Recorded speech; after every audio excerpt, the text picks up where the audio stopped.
Load తగ్గిపోతుంది. Load తగ్గిపోతే twist వచ్చేస్తుంది. ట్విస్ట్ వచ్చేస్తే ట్రైన్ పడవడానికి కింద పడడానికి చాలా ఛాన్సెస్ ఎక్కువ ఉంటాయి.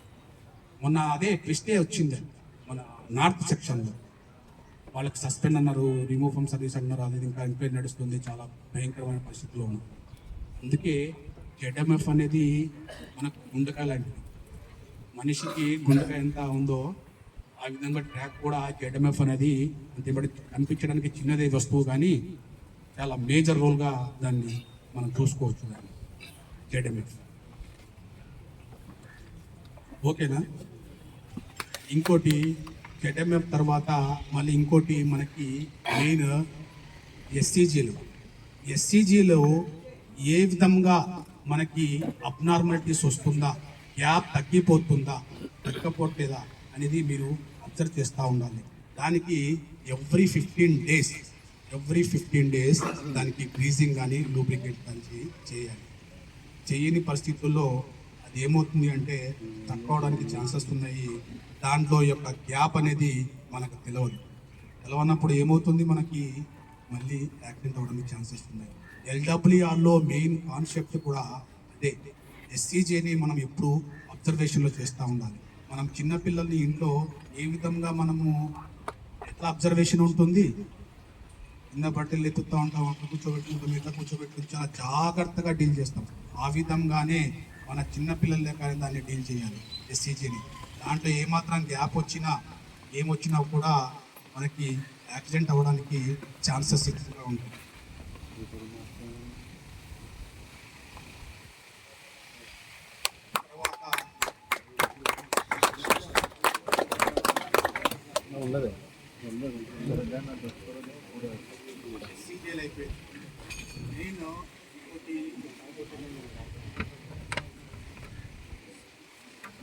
అసలు ఎల్డబ్ల్యూఆర్లో మెయిన్ లిఫ్టింగ్ చేయడం కానీ, లోయరింగ్ చేయడం కానీ, బ్యాక్ని ఎటువంటి అటెన్షన్ చేయకూడదు. మెయిన్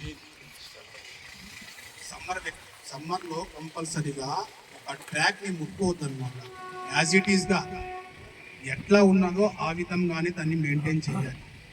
కానీ మెయింటైన్ చెయ్యాలి వస్తే మటుకు, తప్పని పరిశీలిస్తూ వస్తే మటుకు విత్ ఇంటిమేషన్ సిపిడబ్ల్యూ గారికి, ఏపీడబ్ల్యూ గారికి ఇచ్చేసిన తర్వాత ఆ ట్రాక్ని మనం చేయాల్సి వస్తుంది. అంతేగాని మనం ఏముంది లేదు కదా అని చెప్పేసి మనం ట్రాక్ని లేపడం కానీ అవన్నీ చేయొద్దు. ఎందుకు అంటే బక్లింగ్ అయిపోతుంది.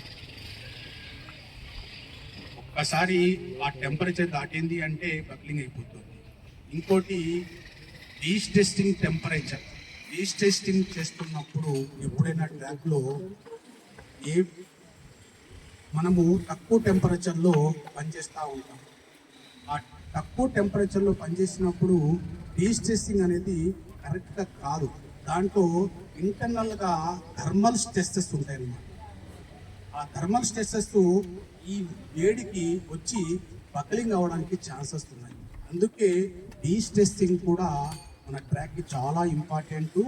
ఆ యావరేజ్గా ఆ రోజు ఉన్న టెంపరేచర్ని తీసుకొని డీస్టేసింగ్ చేయాలి తప్ప ఆషామాషిగా దాన్ని తీసుకొని డీస్టేసింగ్ చేశారు అంటే రాబోయే రోజుల్లో మటుకు ఆ ట్రాక్ చెడిపోవడానికి చాలా కారణం.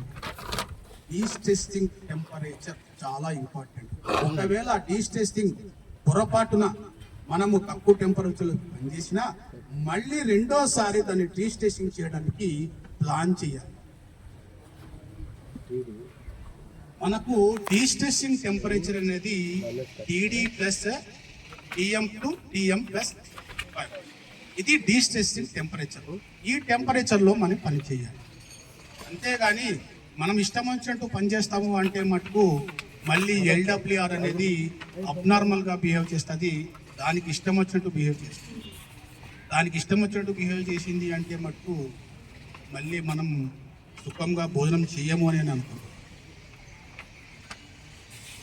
మనం బాగుండాలి అంటే కంపల్సరిగా ట్రాక్ని మనకి సంస్థ తల్లి అన్నం ఎట్లా పెడుతుందో అట్లా ఈ సంస్థ మనకు అన్నం పెడుతుంది. దాంతో మనం ఏ విధంగా ఉండాలి, తల్లితో మనం ఏ విధంగా ఉంటామో, గౌరవంతో ఉంటామో ఆ విధంగానే ఈ సంస్థతో కూడా మనం ఉండాలి. అంతేగాని తల్లి పాలు తాగి తల్లి రొమ్ముని కొట్టినట్టు ఉంటే మటుకు అది మానవత్వం అనిపించుకోదు అని నా ఉద్దేశం. ప్రతి మన రక్త బొట్టు కూడా ఈ సంస్థతోనే వచ్చింది. మనం పెరుగుతున్నాము అంటే కూడా ఈ రైల్వేతోనే మనం పెరుగుతున్నాం. మన భార్య బిడ్డలు పెరుగుతున్నారు, మన కుటుంబం పెరుగుతుంది, మనం పెరుగుతున్నాం. దీనికి అన్యాయం చేయొద్దని చెప్పి నా మనవి.